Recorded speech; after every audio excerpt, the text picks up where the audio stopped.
Hello, my people.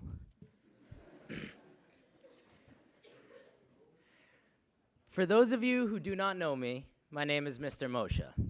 Chances are you've heard my voice if you've gone within 500 feet of the science wing. Please know that I'm not yelling on purpose, I just get really passionate sometimes. A rouge tells me I'm so annoying, and being in Mr. Davis's classroom next to me is like having two classes at the same time. I'm here to give you some strategies on how to stay positive on a daily basis. I want to tell you a little bit about myself and my struggles with self-esteem. And I stand here as a work in progress, someone who does not have all the answers, but I feel some of you might resonate with some of the feelings I have. My self-esteem issues in my childhood were a product of being a lousy athlete, having no artistic capabilities, and not feeling like I had a core group of friends that I belonged to. Growing up, I would look at my peers and think, what's so special about me? I didn't think that I was good enough, and I didn't think that I was any fun to be around. Those things turn into a self-fulfilling prophecy. I found myself isolating and losing friends because I was so insecure about my ability to keep them in the first place. I felt this way despite having two loving parents and two siblings who always looked out for me.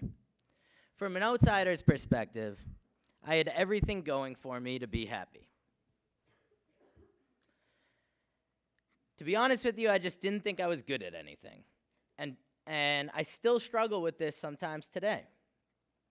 If you can't already tell, I'm also pretty hard on myself. Over the years, I developed a toxic relationship with myself.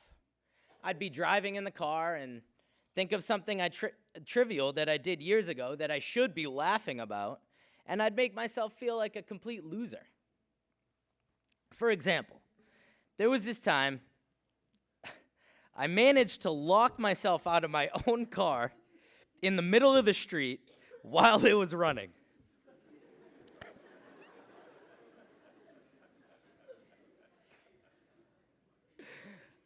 I needed to use my phone for navigation, and it fell out of my pocket and fell in between the seat and the door.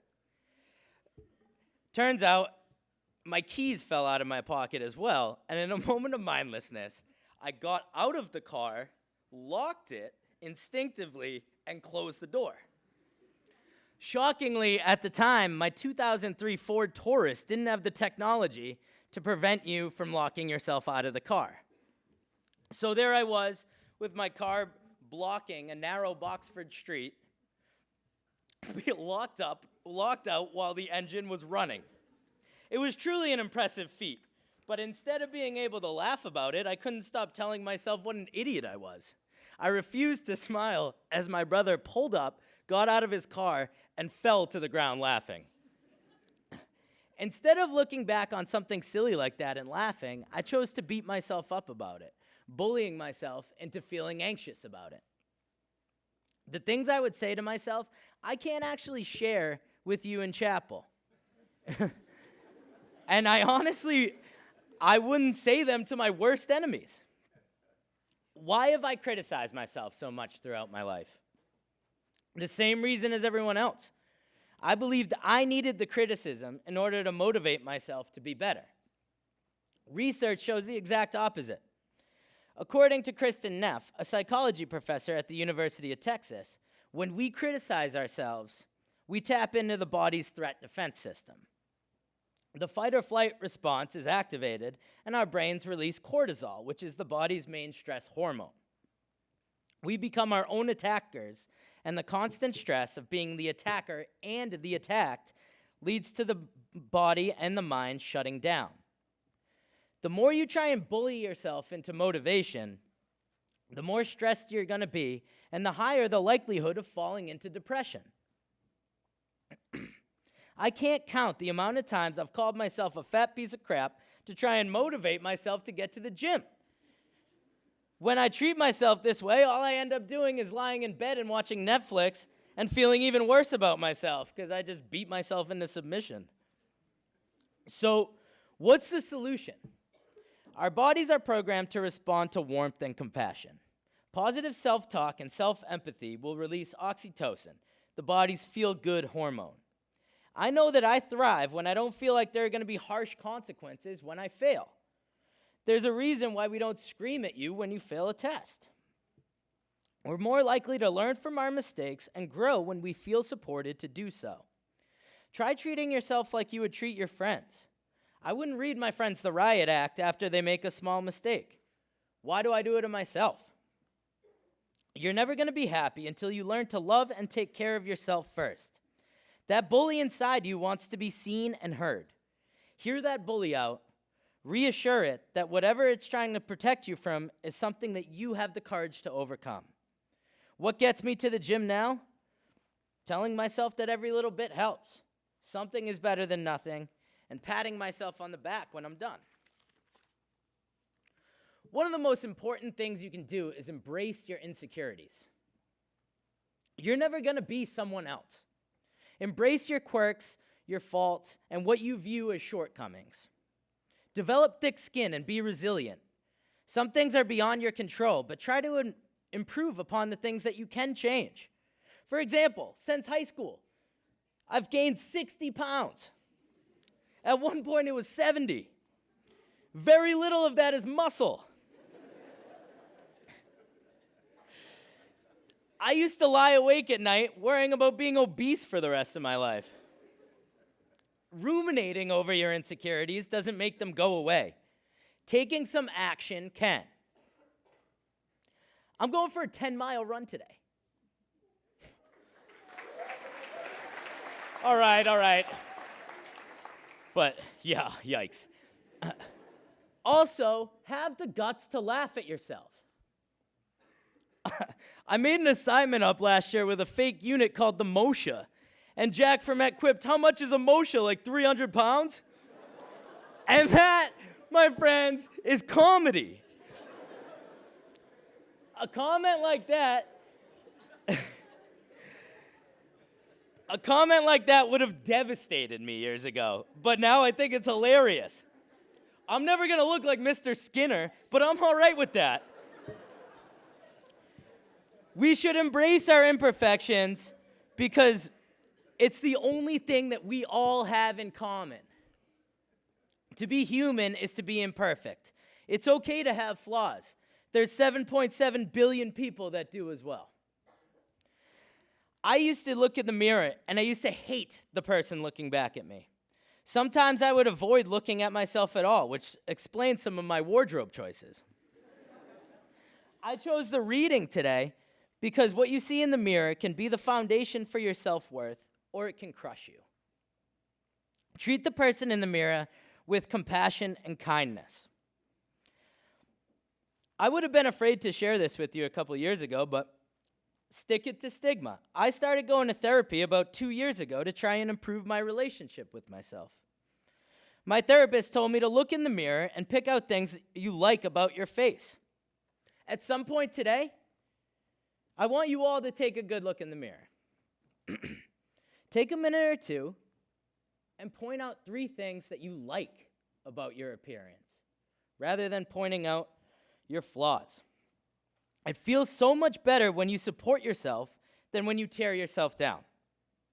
Personally, I like the way I look in a sweater. Claire Z80 makes fun of me for wearing the same 3 sweaters for 6 straight months, but guess what? It doesn't bother me. Because I can finally look in the mirror and accept who I see. Plus, Mr. Jester asked me where he could get sweaters like mine, so clearly these puppies are turning some heads.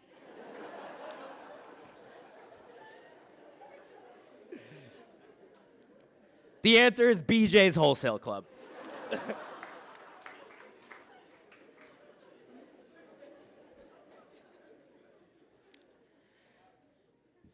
All right, I want you all to take a moment and do what's called a body scan. I know we already sort of did this, but close your eyes.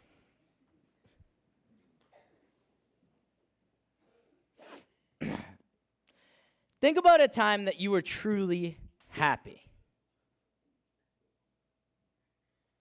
What are you doing? Where are you? How do you know that you're happy? Where in the body do you feel this happiness? Take a moment to really think about it and contact this feeling.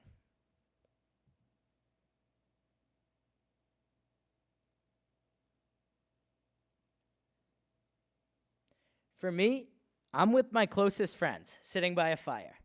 There's a warmth that comes over me that starts in my chest and flows outward from there. When I'm just going through the motions or feeling grumpy or down on myself, I try and contact this feeling, and it always improves my mood just a little bit. I cannot stress enough the importance of a supportive, loving community. Building up the people around you will kill two birds with one stone, or feed two birds with one scone, as Miss McCampbell says. It makes the other person feel good, and in turn, you feel good. It is so much better than trying to tear people down. I know you're all capable of building each other up because I've seen it. In the past 2 years, I've given my students an extra credit assignment to write compliments about some of their classmates. Here are some of my favorites from last year. Courtney always knows what to say to cheer people up. She's a genuinely kind person that cares about everybody around her. Sydney is one of the most resilient people I know. Ellie's smile lights up a room, and her existence has made my life infinitely better. Christian never fails to make me smile at least once a day. Lastly, my favorite one, Harry has dope hair and the strongest shoe game at the school. I challenge you all to give 2 heartfelt compliments a day. It can really have a domino effect. I've also found gratitude to be an antidote when I've bullied myself into a depression. Taking time to reflect on people and things in your life that you are thankful for will always put you into a more positive mindset. Research shows that taking time to reflect on just 3 gratitudes a day improves emotional well-being. Here's a few of mine.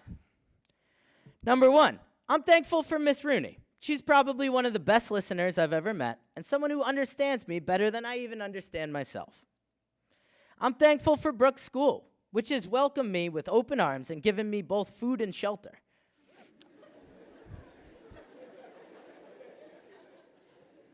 I don't know how to cook.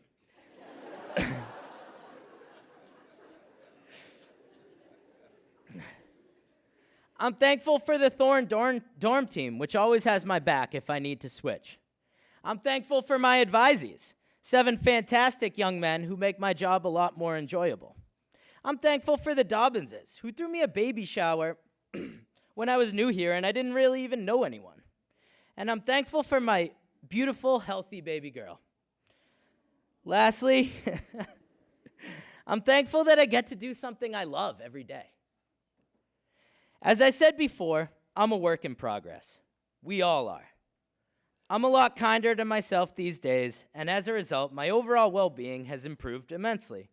I'm urging you as individuals and as a community to build yourselves up and build up those around you. You are perfect exactly the way you are.